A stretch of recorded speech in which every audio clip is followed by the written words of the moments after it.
9،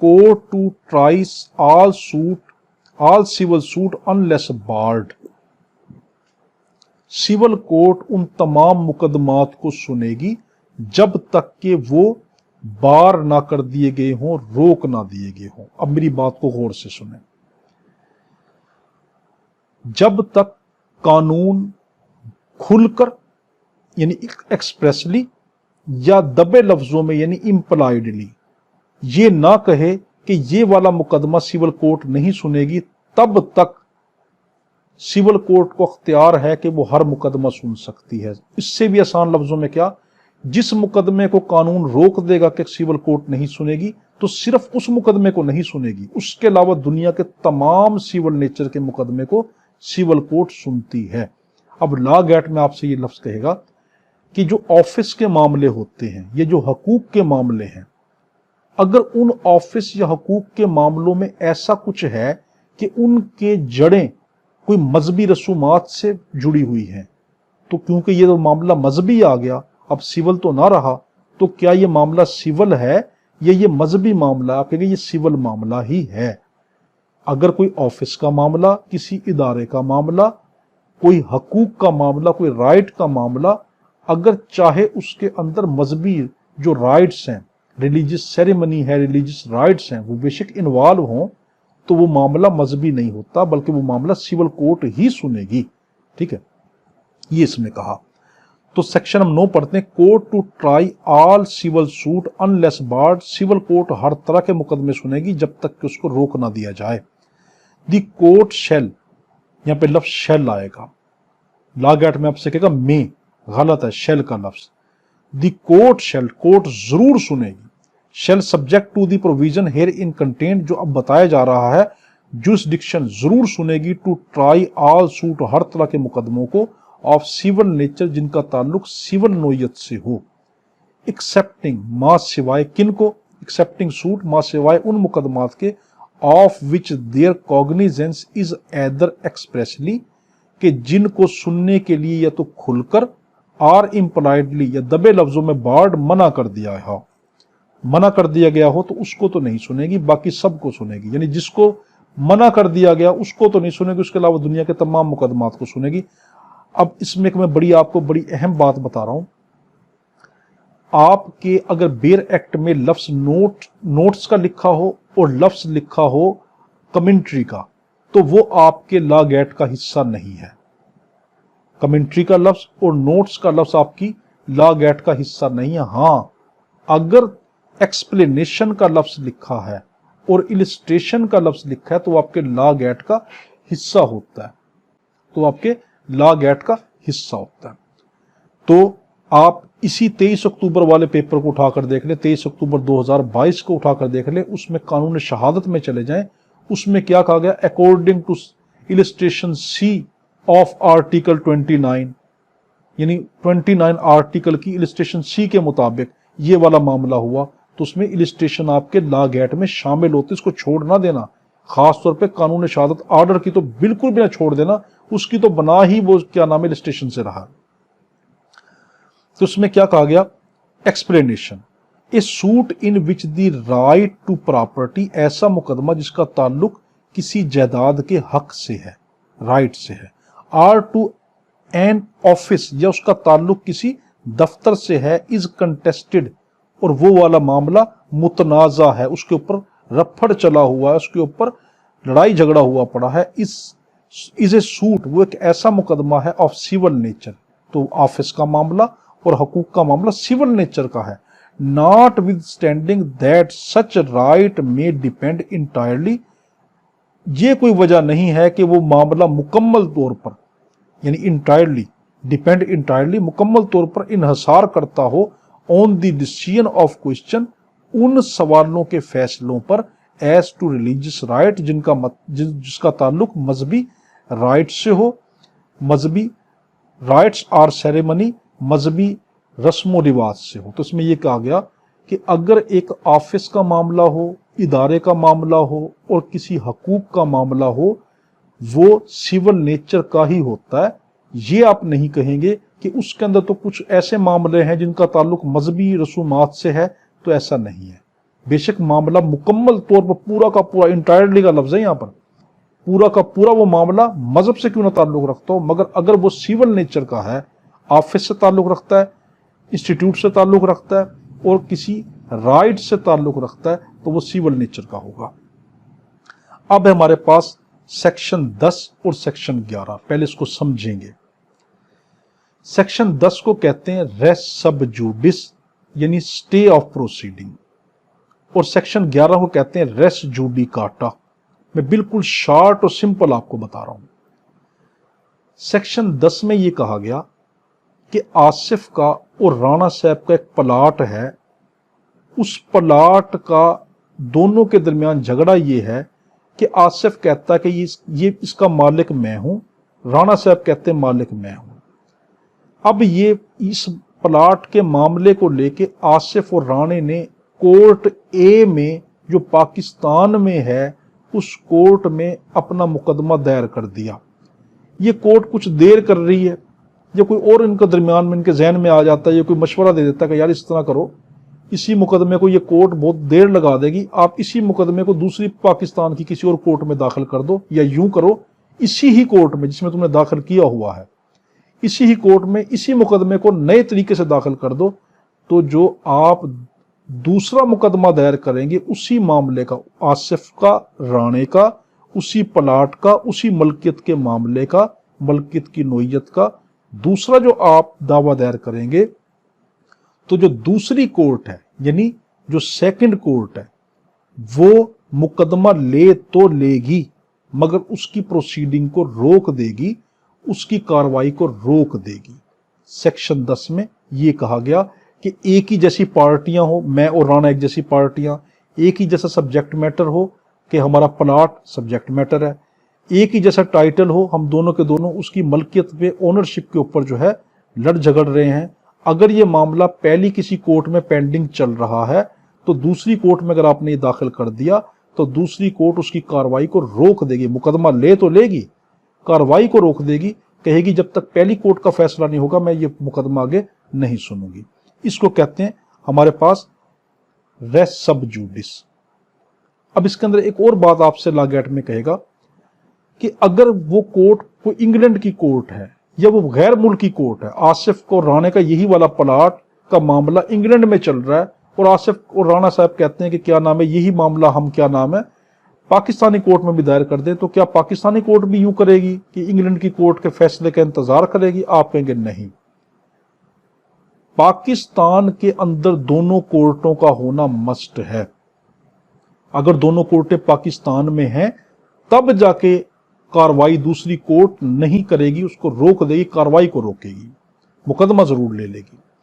अब यहां पे एक और आपसे लॉ गेट में उलझाकर सवाल पूछेगा, वो ये कहेगा कि अगर एक कोर्ट इंग्लैंड में है मगर वो कोर्ट पाकिस्तान की फेडरल गवर्नमेंट के ताबे होकर चलती है, तो क्या अब आसिफ और राणे का मुकदमा उस इंग्लैंड की कोर्ट में जो कि पाकिस्तानी फेडरल गवर्नमेंट के ताबे होकर चल रही है उसमें दायर हुआ पड़ा है, और आसिफ और राणा जो है, राणा साहब वो क्या करते हैं, वो रहीम यार खां की अदालत में भी उस मुकदमे को दायर करते हैं। तो अब क्या रहीम यार खां की अदालत इंग्लैंड वाली उस कोर्ट के फैसले के आने का इंतजार करेगी, अपनी प्रोसीडिंग को रोक देगी? आप कहेंगे जरूर रोक देगी।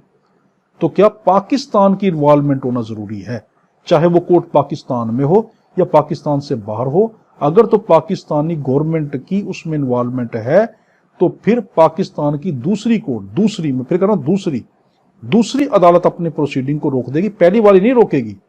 तो लॉ गेट में आपसे सेक्शन 10 में कौन कौन से सवाल पूछेगा?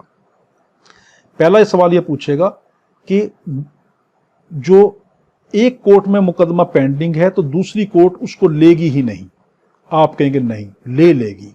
दूसरा सवाल आपको उलझा के पूछेगा, वो उस मुकदमे को जब ले लेगी तो पहली वाली जो कोर्ट है वो अपनी कार्रवाई को बंद कर देगी और दूसरी वाली कोर्ट जो है वो अपनी कार्रवाई को जारी कर देगी। आपको गलत, पहली वाली कोर्ट का कार्रवाई चलती रहेगी, दूसरी वाली कोर्ट अपनी कार्रवाई को रोक देगी, सिर्फ प्रोसीडिंग को रोकेगी।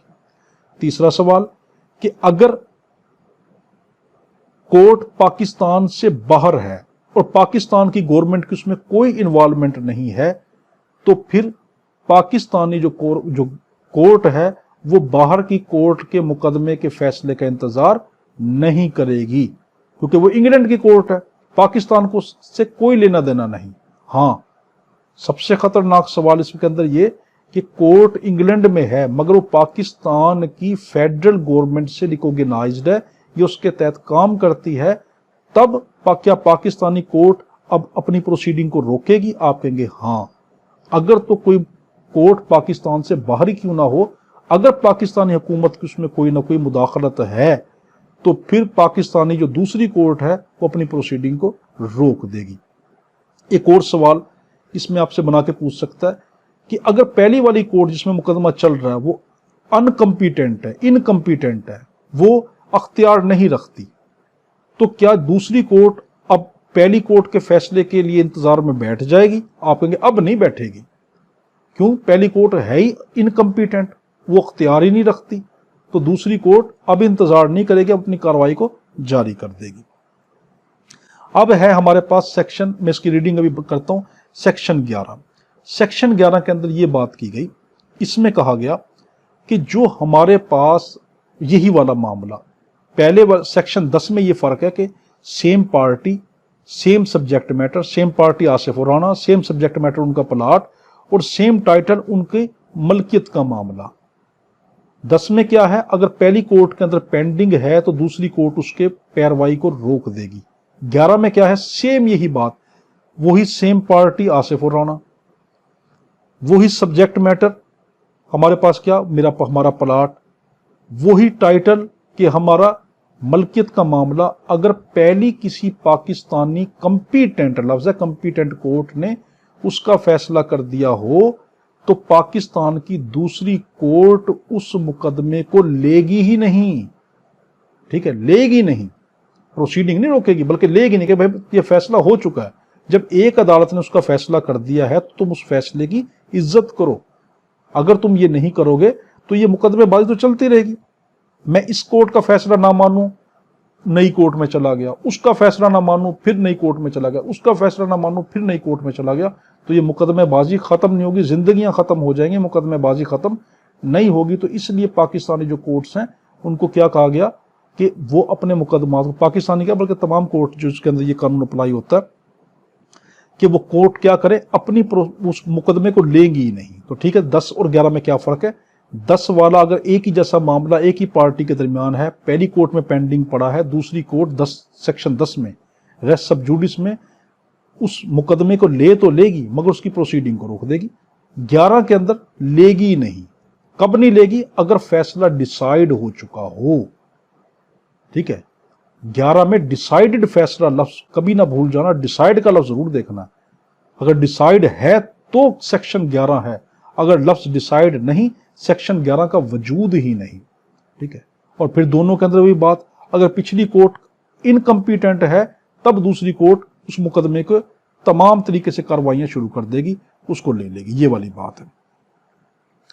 अब हम देखते हैं section 10, stay of suit.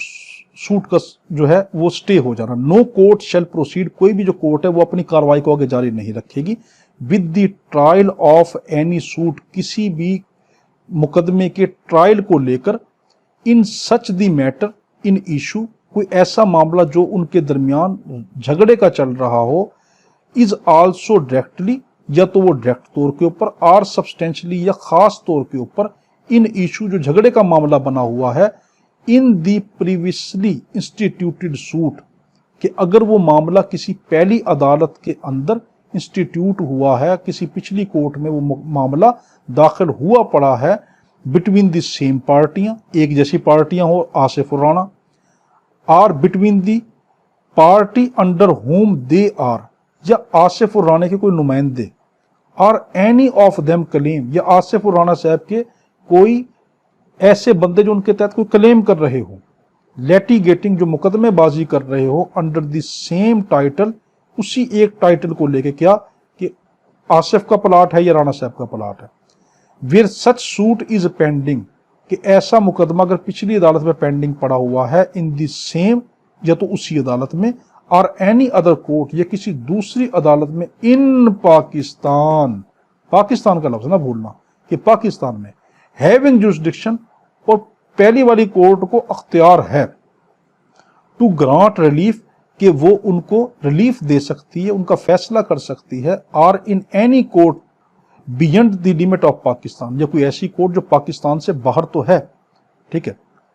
Established, उसको कायम किया गया है, और कॉन्टिन्यूड, ये वो जारी रखे हुए अपनी कार्रवाइयों को, by the central government, central government, यहाँ पे एक और लफ्ज याद रखना, अगर तो वो कहेगा फेडरल गवर्नमेंट तो नहीं, सेंट्रल गवर्नमेंट ने उसको रिकॉग्नाइज किया हो तब ठीक है, तो सेंट्रल या फेडरल ठीक है, प्रोविंशियल गवर्नमेंट का लफ्ज आ जाएगा तो वो गलत है।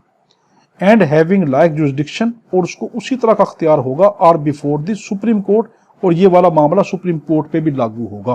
तो यानी क्या कहा गया, अगर एक मामला एक ही जैसी नोयत को लेकर एक कोर्ट में पेंडिंग पड़ा तो दूसरी कोर्ट उसका मामला ले तो लेगी, मगर उसकी प्रोसीडिंग को रोक देगी। अगर वो कोर्ट पाकिस्तान में है या पाकिस्तान से बाहर तो है, मगर पाकिस्तान के कानून के तहत काम कर रही हो, फेडरल गवर्नमेंट के तहत काम कर रही हो, सेंट्रल गवर्नमेंट के तहत काम कर रही हो, तब वो रोक देगी। Explanation, dependency of the suit in a foreign court, जो बाहर मुल्क की जो अदालत है उसके अंदर जो सूट पेंडिंग पड़ा हुआ है, चल रहा है, does not preclude the court in Pakistan, वो पाकिस्तानी कोर्टों को नहीं रोकेगा फ्रॉम ट्राइंग ए सूट, के वो मुकदमे को ना सुने, founded on the same cause of action, के जिसकी बुनियाद क्या है, एक जैसी हो। यानी अगर इंग्लैंड की कोई कोर्ट है और पाकिस्तानी कानून की उसमें कोई मुदाखलत नहीं है, तो पाकिस्तानी कोर्ट उस मुकदमे को सुन लेगी। तो आपसे लागेट में सवाल बना के दे सकता है कि इंग्लैंड की कोर्ट में मुकदमा दायर है और वही मुकदमा पाकिस्तान में दायर कर दिया जाता है, और इंग्लैंड की कोर्ट का पाकिस्तानी कोर्ट से कोई ताल्लुक नहीं है, तो क्या पाकिस्तानी कोर्ट जो है मुकदमे को स्टे ऑर्डर दे देगी? आप कहेंगे नहीं, वो अपना मुकदमा चलाएगी। अब हम देखते हैं res judicata, section 11, no court shall try a suit, यहां पे लफ्ज ट्राई नहीं करेगी, लेगी नहीं। No court shall try any suit, कोई भी कोर्ट उस मुकदमे को कबूल ही नहीं करेगी, और इशू, या किसी मामले को, इन विच द मैटर डायरेक्टली, या वो मैटर डायरेक्टली तौर पर, और सब्सटेंशली इन इशू, या कोई खास तौर के ऊपर, has been directly and substantially, directly या खास तौर पर, in issue in the former suit, पिछले किसी मुकदमे में हुआ हो, बिटवीन द सेम पार्टी, वही एक जैसी पार्टियां हो, और between the party under the home, या उनके कोई नुमाइंदों के जरिए से, और एनी ऑफ देम क्लेम, या उनके जरिए कोई क्लेम कर रहे हो, लिटिगेटिंग, मुकदमेबाजियां कर रहे हो, अंडर द सेम टाइटल, उनका एक जैसा टाइटल हो। जैसे कि क्या टाइटल था हमारा, मेरा और राणा साहब का क्या टाइटल था, कि मैं कहता हूं कब ओनरशिप मेरी है, वो कहते हैं उनकी है। In the court competent to try such subsequent suit, तो वो कोर्ट कि जिसने मुकदमे को बाद में लिया है, ठीक है, यानी जो पहले वाली कोर्ट थी वो कंपिटेंट थी, अब जो बाद वाली कोर्ट है वो उस मुकदमे को नहीं लेगी। Or the suit in which such issue has been subsequently raised, या बाद वाली कोर्ट में वो क्वेश्चन राइज किया गया हो, एंड हैज बीन हेयर्ड, या सुन लिया हो, एंड फाइनली डिसाइडेड, डिसाइडेड का लफ्ज नहीं भूलना, कि वो डिसाइडेड कर दिया गया हो, तब क्या होगा, बाय सच कोर्ट, उस कोर्ट के जरिए से। तो इसमें क्या कहा गया, अगर एक जैसी पार्टियां थी या उनकी पार्टियों के नुमाइंदे थे और वो मामला पिछली कोर्ट ने डिसाइड कर दिया हो, तो ये वाली कोर्ट उसको नहीं सुनेगी। अब जो आगे एक्सप्लेनेशन है ना, ये आप इसको खुद पढ़ लेना क्योंकि वीडियो लंबी हो जाएगी। मैं इस एक्सप्लेनेशन में आपको सिर्फ बता देता हूं कि पहली एक्सप्लेनेशन में ये लफ्ज कहा गया कि लफ्ज जो फार्मर है उसका मतलब ये है कि वो मुकदमा, हम ये नहीं कहेंगे कि फार्मर का मतलब ये कि जो मुकदमे का फैसला पहले हो गया हो, चाहे वो मुकदमा बाद में दाखिल किया गया हो। तो फार्मर सूट का मतलब इसमें क्या कहा गया, वो मुकदमा जिसका पहले फैसला कर दिया गया हो, वो मुकदमे का फैसला लागू हो जाएगा। जो बाद वाला मुकदमा है उसका लागू नहीं होगा। हम ये नहीं कहेंगे कि बाद वाला मुकदमा तो जो था, जो जिसका फैसला पहले हुआ है, वो मुकदमा तो लेट दाखिल हुआ था, और जो बाद वाला मुकदमा है वो अभी चल रहा है। यानी सिंपल वर्डिंग में ये कि मैंने और राणा साहब ने एक मुकदमा दायर किया, मुकदमा ए हमने दायर किया 2011 में, मुकदमा बी हम दायर करते 2013 में, मगर मुकदमा बी का फैसला पहले आ जाता है। तो हम ये नहीं कहेंगे कि हाँ जो पहले वाला मुकदमा तो वो चल रहा था तो पहला वो मुकदमा कहलाएगा, नहीं, जिस मुकदमे का फैसला पहले आ गया वो मुकदमा माना जाएगा। बस जिस मुकदमे का फैसला पहले आ गया, चाहे वो मुकदमा पहले दायर किया था या बाद में दायर किया था वो मुकदमा पहला माना जाएगा। एक्सप्लेनेशन 1 में ये कहा गया। और एक्सप्लेनेशन 2 में ये कहा गया कि कोर्ट की कंपिटेंसी देखने के लिए ये जरूरी नहीं है कि वो कोर्ट अपील भी सुनती हो। तो हम ये नहीं देखेंगे, हम जब कहते हैं ना कोर्ट कंपिटेंट है तो उसका मतलब ये नहीं हम कहेंगे कि वो अपील सुन सकती है या नहीं, अपील को तो हम उठाएंगे नहीं, बस कोर्ट मुकदमा अगर सुन सकती है, रिलीफ दे सकती है तो वो कंपिटेंट है, अपील सुने या ना सुने। एक्सप्लेनेशन 3 में कहा गया पार्टियों का मतलब ये है कि एक बंदा इल्जाम लगाए, दूसरा ये तो कबूल कर ले या उसको रिजेक्ट कर दे, वो पार्टियां 3, 4, 5 इनमें इन सब के अंदर ये कहा गया कि ये देखो, इनमें ये कहा गया कि जो कोई आपने कोई सवाल पहले उठाना था किसी कोर्ट में और आपने नहीं उठाया, तो अब जो मुकदमे का फैसला हो गया तो आप ये नहीं कहते फिरेंगे कि मैंने ये सवाल नहीं उठाया था, वो सवाल तसव्वुर कर लिया जाएगा कि आपने उठा लिया था, पहली बात। दूसरा ये कि आपने एक सवाल उठाया पिछली कोर्ट में और उसने फैसला दे दिया और आपके उस सवाल के बारे में ना हाँ कहा ना कहा, तो आप ये समझेंगे कि कोर्ट ने उस फैसले को इनकार कर दिया। तो देखें, अगर आपने कोर्ट के अंदर फैसला दायर किया और उस कोर्ट ने उस मामले के ऊपर ना हाँ की ना की, उसके बारे में कोई बात ही नहीं की, तो आप ये तसव्वुर कर लेंगे कि वो फैसला कोर्ट ने कबूल ही नहीं किया, कब उस कोर्ट ने उस फैसले को रिजेक्ट कर दिया। अब हम सेक्शन पढ़ रहे हैं 12। सेक्शन 12 पढ़ रहे हैं कि बार टू फर्दर सूट। इसमें यह कहा गया अगर कोई कोर्ट के अंदर आपने मुकदमा दायर किया और उसने कोई डिक्री जारी कर दी और वो आप ये कहते हैं, आप ये कोई उस कोर्ट के ऊपर एतराज़ करते हैं कि इस कोर्ट को अख्तियार नहीं था, या आप ये एतराज़ करते हैं कि मुझसे फ्रॉड हुआ या मुझसे गलत बयानी हुई या मुझसे क्या नाम है धोखाधड़ी हुई, तो अब आप ये वाले जो सवालात, ये उज़र, ये इल्ज़ामात जो लगाएंगे, इसके लिए कोई नया मुकदमा नहीं करेंगे, बल्कि क्या करेंगे, उसी कोर्ट के अंदर दरख्वास्त दे देंगे। तो क्या उसी कोर्ट में दरख्वास्त दे देंगे कि हमें इस कोर्ट की जुरिस्डिक्शन के ऊपर एतराज़ है, या हमें इस डिक्री पे एतराज़ है कि ये फ्रॉड के ज़रिए हुई, मिस रिप्रेजेंटेशन के ज़रिए हुई, या कोई इल्लीगल वजह थी, तो उस कोर्ट के अंदर ही जिसमें मुकदमा चल रहा था उसी के अंदर दरख्वास्त देंगे, नया मुकदमा नहीं करेंगे। तो लॉ एक्ट में क्या कहेगा कि एक कोर्ट के ऊपर आपको एतराज़ है कि वो उसको जुरिस्डिक्शन नहीं है, या आपको एतराज़ है कि वो कोर्ट जो है वो कम्पिटेंट नहीं है और वो फ्रॉड के ज़रिए कोई मुकदमा डिक्री हासिल की गई, मिस रिप्रेजेंटेशन के ज़रिए हासिल की गई, तो आप नया सूट दाखिल करेंगे। आप कहेंगे नहीं, बल्कि उसी कोर्ट में एप्लीकेशन मूव कर देंगे 12(2) की। तो बार टू फर्दर सूट, दूसरे सूटों के ऊपर बार हो जाना। वेयर ए प्लेंटिफ इज प्रीक्लूडेड, एक जो प्लेंटिफ है उसको निकाल दिया है, by rule from the instituting A further suit, के वो दूसरा मुकदमा दायर नहीं करेगा इन respect of any particular cause of action, कि अगर उसका काज ऑफ एक्शन एक जैसा हो, एक खास तरह का काज ऑफ एक्शन हो, he shall not be entitled to institute a suit, उसको कोई इख्तियार नहीं है कि वो एक सूट को दाखिल करें in respect of such cause of action, उसी काज ऑफ एक्शन पर, in any court to which this code apply, उस कोर्ट में जिस पे ये अप्लाई होता। यानी इसमें एक पहली वाले में ये बात की गई, अगर मेरा एक ही जैसा मामला है, वही वाले उससे रिलेटेड है कि अगर एक ही जैसा काज ऑफ एक्शन है तो मैं उसी काज ऑफ एक्शन को लेकर दोबारा दावा दायर नहीं करूंगा। एक ही जैसा काज ऑफ एक्शन है तो मैं दोबारा दावा दायर नहीं करूंगा। 12(2) में क्या कहा गया, वेयर ए पर्सन चैलेंज, अगर कोई पर्सन चैलेंज करता है the validity of a judgment, किसी जजमेंट की वैलिडिटी को, उसकी कि यानी वो जजमेंट ठीक नहीं है, डिक्री को या ऑर्डर को, on the plea of fraud, किस उज़र की बुनियाद पर, फ्रॉड की बुनियाद पर, रिप्रेजेंटेशन की बुनियाद पर, और वांट ऑफ जुरिस्डिक्शन, या कोर्ट को जुरिस्डिक्शन नहीं है, ही शैल सीक हिज रेमेडी, वो अपनी चाराजोई कैसे करे, अपना इंसाफ कैसे हासिल करे, बाय मेकिंग एन एप्लीकेशन, तो वो क्या करे, एक दरखास्त दे, टू द कोर्ट, उस कोर्ट को, विच पास द फाइनल जजमेंट, जिसने वो फाइनल जजमेंट पास की थी या डिक्री पास की थी या ऑर्डर पास किया था, and not by a separate suit, और उसको नहीं कि इसने सेपरेट सूट कोई नया मुकदमा दाखिल कर दे। तो 12(2) के अंदर आपसे लॉ एक्ट में पूछेगा